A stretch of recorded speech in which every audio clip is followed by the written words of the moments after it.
The natives are getting restless. Join me as we view vacationers in their natural environment. Things are bound to get wild as we swing into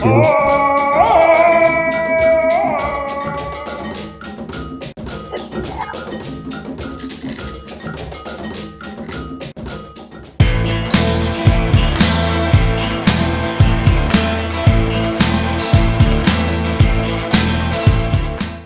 Hey everybody, welcome to the Down the Road Travel Channel. My name is Will Van Winkle. Thank you for joining me today. Now before I get started, I just want to remind you we've got a lot of trips coming up this year. We're going to be going to Berlin in the summer, do some whale watching up in Massachusetts in the fall, and maybe even do some stuff up in Maine. So make sure you hit that subscribe button because we got a lot of stuff coming your way.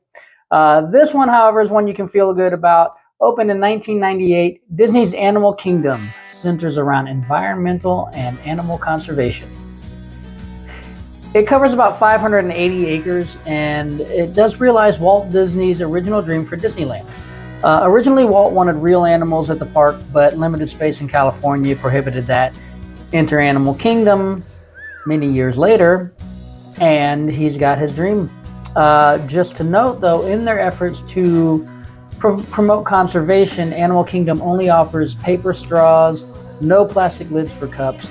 And I believe all Disney parks are heading in that direction if they have not already gone that way. And it's also worth noting that there are no fireworks at Animal Kingdom. This is so that it doesn't disturb the animals.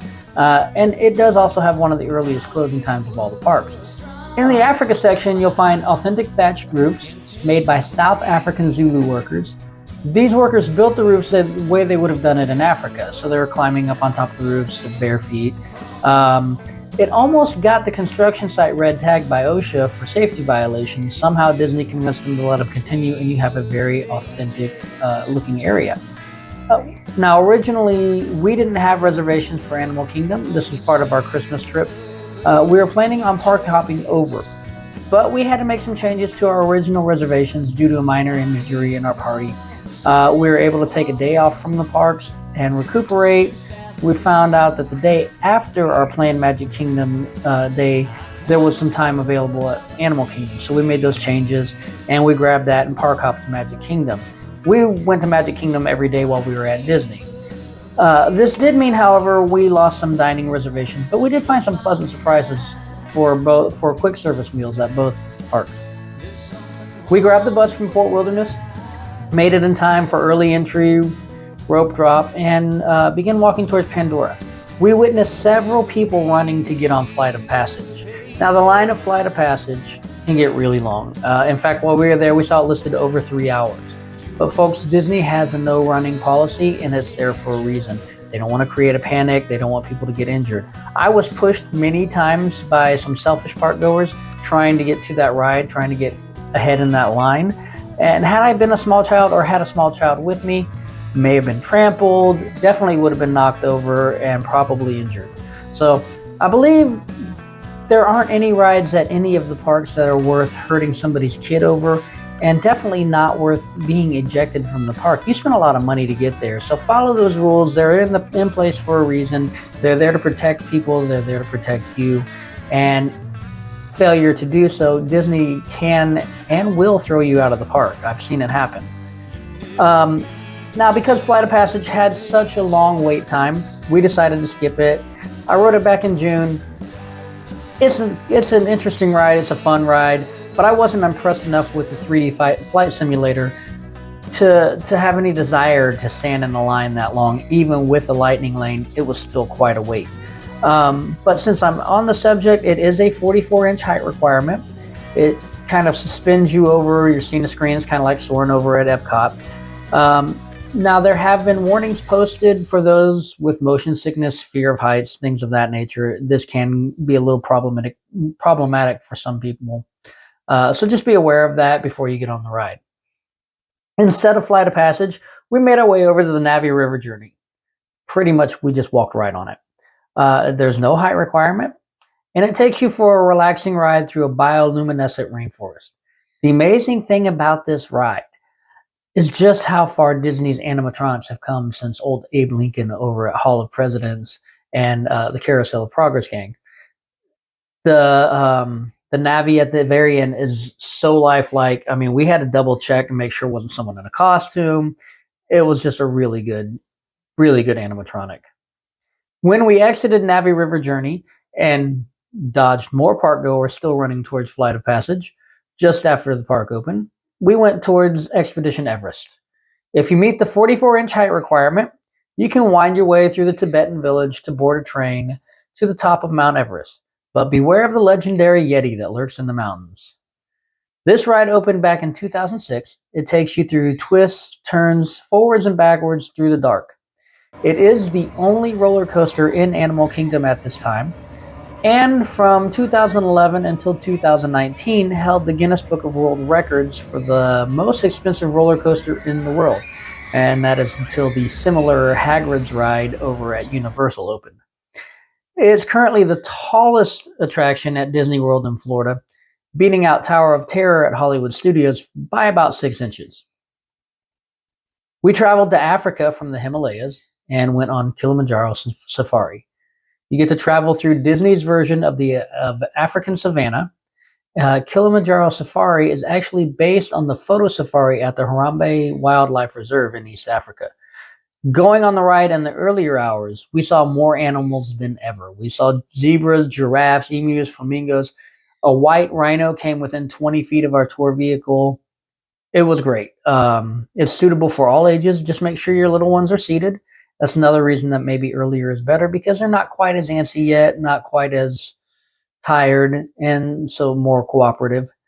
The most important thing to understand is that these are wild animals. They may not always cooperate with the tour schedule. So to optimize your experience, early morning or late evening times are usually the best times to see the animals, because they tend to hide from that Florida heat in those midday hours, just like most of us would like to do. If you want to get up close and personal with the animals, or if you have a little one that really wants to pet a goat, take the Wildlife Express train over to Rafiki's Planet Watch. The train's a little out of the way, and it can be difficult to find if you don't know about it. In fact, we didn't even know about it until our second or third visit to Animal Kingdom. But it's about a 1.25 mile ride, 7 minutes long, departs from Harambe Station. Keep in mind the last train departs at 4:30, but at Rafiki's there's a petting zoo, animal care center, and outdoor discovery center, among other things, with information about the animals and about conservation and the planet. Another section of Animal Kingdom geared towards the smaller visitors is Dinoland USA. Although this may be a catch it while you can area, because there are rumors going around that soon it'll be getting a major makeover. But as of right now, it has Triceratops Spin, which is basically the same thing as Dumbo, Aladdin's Magic Carpet, and Astro Orbiter over at Magic Kingdom. It also has Dinosaur. Now, we skipped Triceratops Spin, having ridden it 3 times over at Magic Kingdom, just with different theming, and we made a beeline over to the Dino Institute to ride Dinosaur. Guests 40 inches or taller get sent back in time to capture and bring back an iguanodon, racing against the clock to beat the asteroid that wiped out the dinosaurs completely. The ride is a little loud, pretty bumpy, action-packed, and dark, so some may not enjoy the experience. I've heard some people complain about the smell, and it does smell a little like burning paper. But keep in mind, Disney's trying to create an authentic experience, and there are asteroids falling all around the area. So of course, something's going to smell like it's burning if the Earth is being pummeled by asteroids. The storyline may be a little cheesy at some points, but I do think it's a fun ride. This used to be sponsored by a fast food chain back when the burger joint was still in the parks. And there are some remnants of when they sponsored it. There's red, white, and yellow pipes, for example, with a chemical formula on there. That's the chemical makeup of mayonnaise, ketchup, and mustard. So it's not actually anything to do with dinosaurs, but it does look very scientific, and you are in a time travel facility. By now, though, we're starting to get hungry from chasing dinosaurs and traveling the world. Or different worlds even. So we decided it was time to grab an early lunch. Normally we would hit Yak and Yeti for some really good Chinese food at a sit-down location. But as I said, this wasn't an original park reservation that we had. So we're weighing options for quick service. Being by Dino Land and the fact that it smelled amazing, we opted for Flame Tree Barbecue. The food was good. There were plenty of places to sit behind the restaurant, and the entire seating area is shaded. Some areas have views of the water, and you can see Expedition Everest across the water. I think I had the pulled pork mac and cheese with the pork was a little greasy, but the flavor was still very good. And again, plenty of space to sit. So unlike some of those quick service places, you don't feel rushed to eat and get out so that others can sit.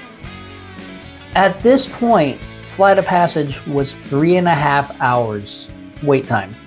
And Kali River Rapids wasn't an option for us because every time I've been on it in the summer, I walk off soaked.